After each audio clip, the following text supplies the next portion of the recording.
Hello and welcome to Beyond Japan, an interdisciplinary podcast that looks at the broad reach of Japanese studies from within and beyond Japan. This podcast is brought to you by the Centre for Japanese Studies at the Sainsbury Institute for the Study of Japanese Arts and Cultures, in collaboration with the University of East Anglia. I'm your host, Oliver Moxham, Project Support Officer at the Sainsbury Institute and researcher of Japanese War Heritage. This week we are joined by Daisuke Tsuchiya, partner at the Brunswick Group and head of Global Japan Practice, to discuss the Japanese business philosophy of Sanpō Yoshi, or the good for three parties. Daisuke argues that this notion of stakeholder capitalism, where a successful business must also benefit others, is an important alternative to the profit-oriented Western model of capitalism, especially in a world where nations are increasingly facing top-heavy demographics. We hope you enjoy the show. Good afternoon, Daisuke. Thank you for joining us on the podcast. Thanks for having me. So first of all, as always, we'd like to know a little more about you. Can you tell us about your area of expertise and how your interests have brought you there? Yes, of course. So I'm a partner and the head of the Global Japan Practice at a consultancy called Brunswick. What we do is we advise a lot of corporates in critical situations such as M&A or crises in how to deal with a whole range of stakeholders. So be it investors, media, NGOs, employees, government, etc. It's 360 degrees. How do you work with these various stakeholders in these critical situations is what we advise clients on. Before I joined Brunswick, I was a Japanese diplomat for over 15 years. In many ways, it's funny enough, what I used to do as a diplomat is quite similar to what I do now, which is essentially trying to bridge Japan with the rest of the world. Thanks. All right, so a very broad life experience then. So in your time at Brunswick, you have advocated for stakeholder capitalism through a 17th century Japanese merchant ethos called Sanpō Yoshi, or good for three parties. Could you explain this ethos and provide examples of how it could benefit society today? Yes, Sanpō Yoshi is a way of thinking that business needs to be good for the buyer, the seller, and society. It's essentially the philosophy of stakeholder capitalism that has become such an important concept in the West in recent years. But actually interesting to note that in Japan, it's been there for a few centuries. My own sort of current ambition is to see if we can turn Sanpō Yoshi into the next Japanese word that enters into mainstream English language, like sushi or tsunami. And so, what examples of Sanpō Yoshi can we see in society today?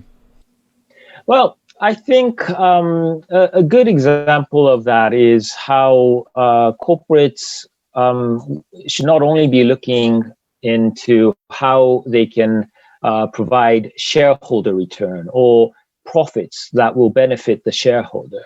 A lot of corporates, I think, are now expected to be thinking more about their employees, the impact they have on wider society, about the environmental impact they might have. These are all concepts that I think in recent times, not only in Japan, but also globally in the West as well, corporates are expected to be thinking about that more. And I believe Sanpō Yoshi in many ways is a philosophy that predates that and is very consistent with that. I see. So, a critique of Sanpō Yoshi from Western businesses is the low return on equity, referring to how this charitable ethos reduces the maximum profits made by the company. You have associated this with the low trust in businesses amongst citizens in the US and the UK, as opposed to that of Japan. What lessons can businesses in the UK learn from Sanpō Yoshi? Well, a few years ago, Brunswick conducted a piece of research in 20 different countries, asking people if they felt corporates were making a positive impact on society. Out of the 20 countries, Japan came out number one in terms of respondents saying, yes, corporates do make a positive impact on society. 80% of people in Japan gave an answer to this question saying yes. Striking contrast to other markets. For example, in the UK, the figure was, I believe, 53%. In the US, it was 43%, so almost half that of Japan. why this huge contrast? I mean, my own interpretation of that is Japanese corporates and their approach of Sanpō Yoshi, i.e. working with society and not just shareholders, has managed to win them trust domestically. Whereas US and UK corporates have perhaps lost their trust as they've been seen as trying to gain profit and shareholder returns to the extent that it was sacrificing much of other parts of society. So with this in mind, would you say that Sanp Yoshi is a principle which can be seen across most Japanese businesses? Yes, I think so. I mean, it's of course something we shouldn't be generalizing. There are varying degrees of the level of how Sanpō Yoshi is actually part of the ethos of a Japanese corporate. Similar to how in the West as well, there are corporates who are very much focused on shareholder return only, whereas others are thinking more about the wider stakeholder group. So I think we always need to be careful about generalizing too much. But going back to your earlier point around low profitability and how Japanese corporates have in general come under criticism in the past, I think there was a sense from foreign investors, for example, who saw a lot of the Japanese corporates not giving enough shareholder return, not providing enough profitability. I'll give an example. So say a railway company was keeping a loss-making railway for the sake of serving its local residents. This has actually come under criticism that a US activist shareholder said to a Japanese railway company, this was unacceptable from their perspective because it wasn't providing enough profit as a shareholder. From the perspective of shareholder capitalism, it makes a lot of sense because business management's primary responsibility is to maximize profitability. But in a world where the lines of business, society, and politics are becoming increasingly blurred, I think we are finding that actually that sort of approach is not seen as ideal. Corporates do have a responsibility to society. And actually, for example, in the example I gave earlier, sometimes it does make sense to keep a loss-making railway if it has a role for the local society. So, I mean, these are sort of the issues that come up. Yeah, I see. And I guess in a time where media is all around us, such altruistic behaviors by large companies can only help the company in terms of increasing its image and its popularity. Yes, I think it's not only an issue of its image and popularity. I think in many cases, it actually does make sense. Short term, even if it means loss making or not enough profitability in the short term, if in the long term it means you are able to, for example, companies which are doing well, thinking about the environment, thinking about society, in many cases will have less risk of having a huge accident, for example, of factories, or will be much more attuned to potential things that could adversely impact their businesses. So in the long term, actually, those businesses that look after society, look after the environment, think about their own governance, actually pays in many ways. But sometimes, of course, shareholders are looking for more short-term gain. So it may seem contrary to them, but in the long term, it makes sense. Now, so I think it's that bit about what is the role of corporates, and do you look at it as short-term or long-term? Yeah, that's definitely something which needs to be considered. In another article, you have discussed the notion of a platinum society built on the principles of inclusive capitalism with Hiroshi Komiyama. He defined a platinum society as one where aged societies turn their top-heavy demographic to an advantage. Could you explain for us how the principle of Sanpō Yoshi would support this? Yes. So The so-called lost 3 decades of Japan, where the economic growth was quite low, this has long been attributed to the super aging society of Japan. Professor Komiyama's idea is a notion that actually the aging society, while we tend to think of it as a reason for gloom or doom, is actually an opportunity in disguise. If Japan can find a way to innovate systems and technology in adjusting to the challenges of an aging society, that actually gives them a competitive advantage, because this isn't just a Japan-specific phenomenon. Europe, China, and other markets will soon follow Japan's path to a super aging society. And so in many ways, what these other countries will need in the future, Japan will come up with, hopefully, ahead of time. So this is the whole concept of the Platinum Society. I think this actually stems from the Sanpō Yoshi mentality that businesses are actually a force for good in society, and that the innovations that they make not only benefit a narrow group of shareholders, but actually can benefit a wider group of stakeholders. Yeah, I see. It's nice to hear a optimistic attitude towards aging societies. One potential pitfall of the Platinum Society theory would be that while elderly workers can theoretically continue beyond retirement age in intellectual careers, this might not be so transferable for agricultural and other manual labour jobs which are currently in high demand in Japan. Would you propose this issue is addressed in the Platinum Society theory?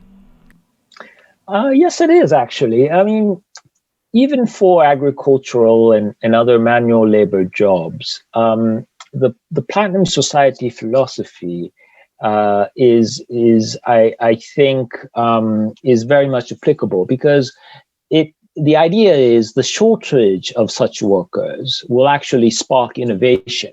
So, for example, there is a Japanese startup robotics company that has developed a wearable robotics system. And it's a very sophisticated therapy in a way that helps people with paralysis or weakness in their limbs to learn to regain their mobility. So by doing that, I mean, that sort of innovation comes out of the fact that with the aging society, there are less of the population who are able to engage in traditionally agriculture and other manual labor jobs. But this robotics system allows the less mobile, be it due to age or for other reasons, to actually take part in manual labor. You know, this is not to say that we should all have elderly individuals in manual labor, but it actually does give a choice that if one wishes to do so, they are able to engage in doing so. Now, that's just really one example. I mean, there are other ways. For example, if you take agriculture, Japanese tech companies have supported smart farming, where irrigation systems use less water as sensors are able to detect the precise amount of water required and instruct the system to provide that, and hence makes agriculture much more cost efficient and also environmentally wise efficient as well.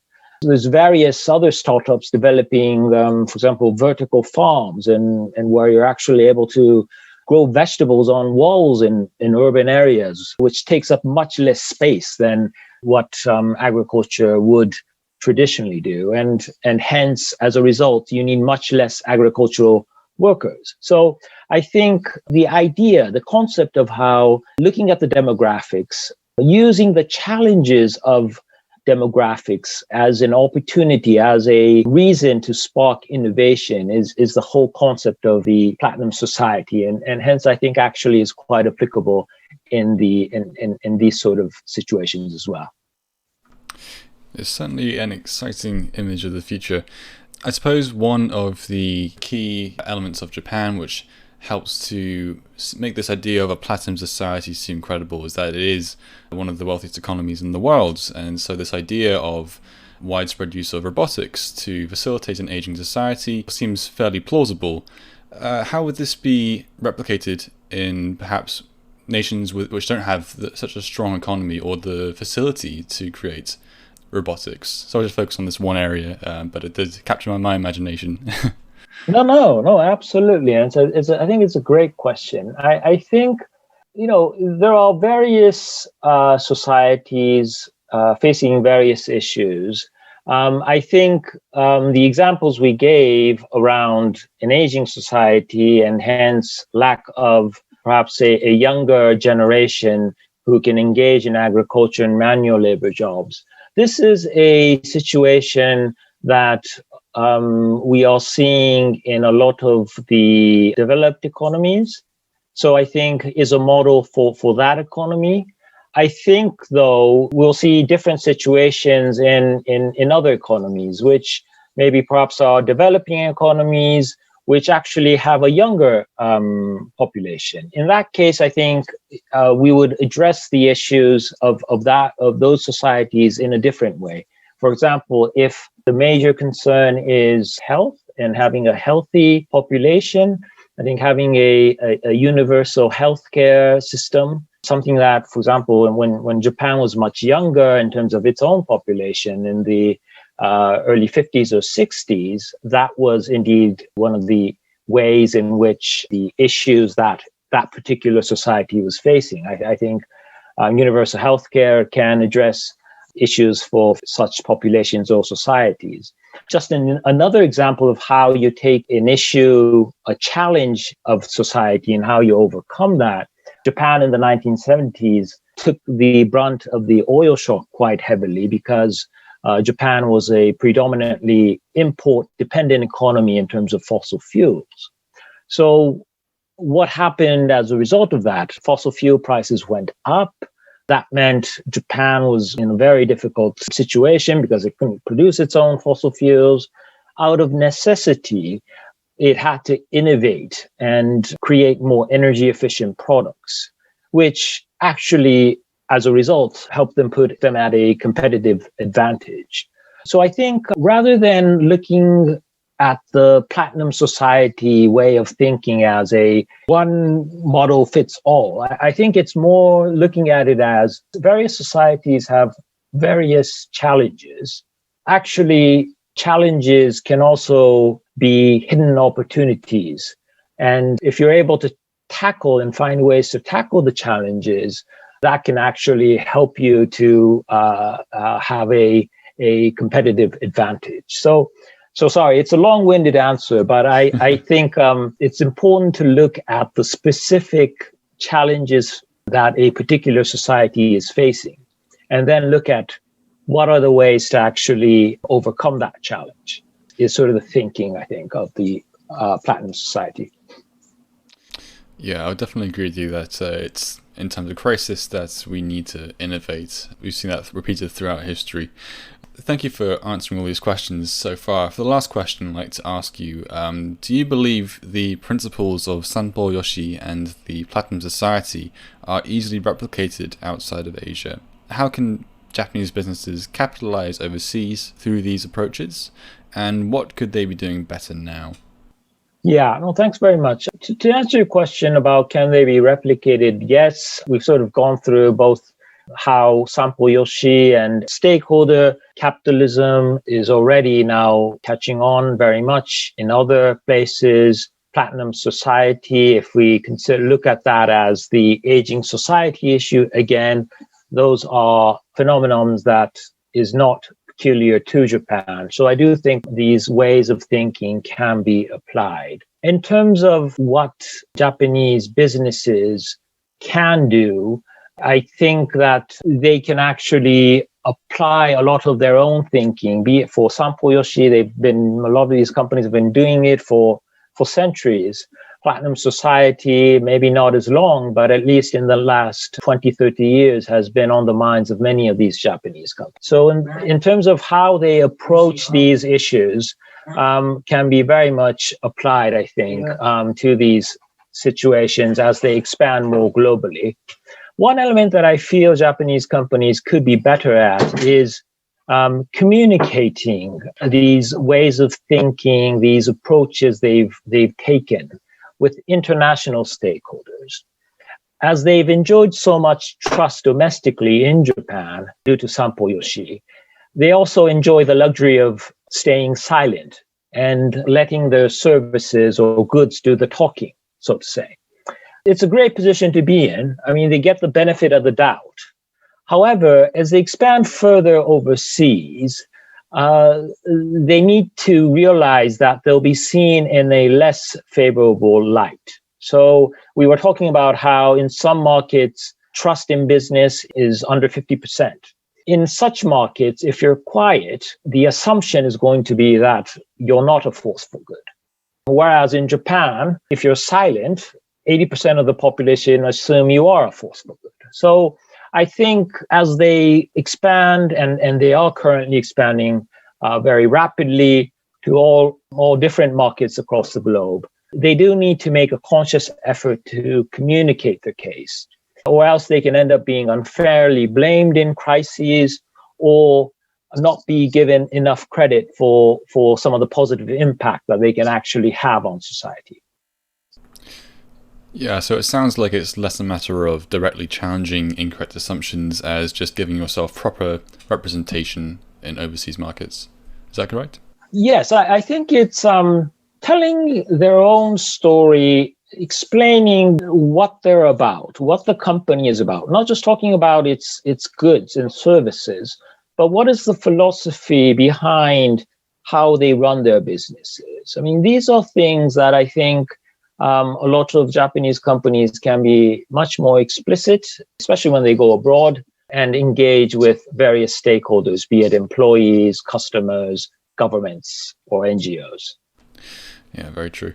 If I may slightly diverge from the topic, in politics, Britain has officially left the EU, and one of the supposed triumphs that our government likes to promote is the UK-Japan trade deal that's been made. Do you foresee a greater presence of Japanese businesses and products in the UK and vice versa as a result of this? Very good question. I think, to be fair, the Japan-UK Free Trade Agreement very much mirrors the Japan-EU Free Trade Agreement or the Economic Partnership Agreement. So I don't think this will suddenly bring more businesses to the UK.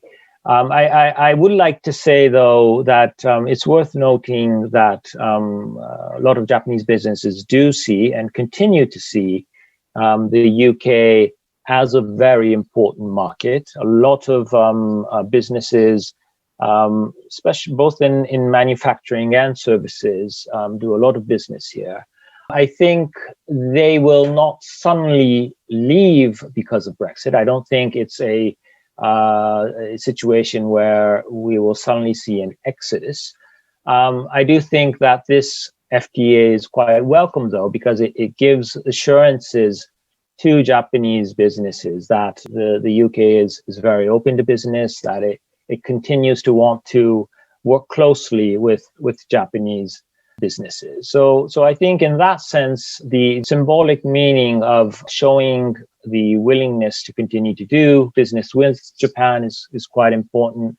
Some new elements around digital business, but more or less aligned with the Japan-EU EPA to give more continuity and a sense of assurance, I think, is what that agreement meant.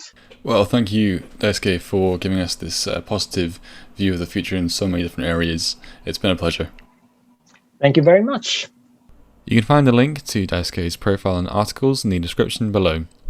Next week, we will be joined by Nick Kapur, Associate Professor of History at Rutgers University, to discuss violent political activism, drawing comparisons between the 1960 Anpo riots of Japan over US-Japan relations with the Capitol Hill riots we saw at the start of the year. We hope you will join us then. Thanks for listening.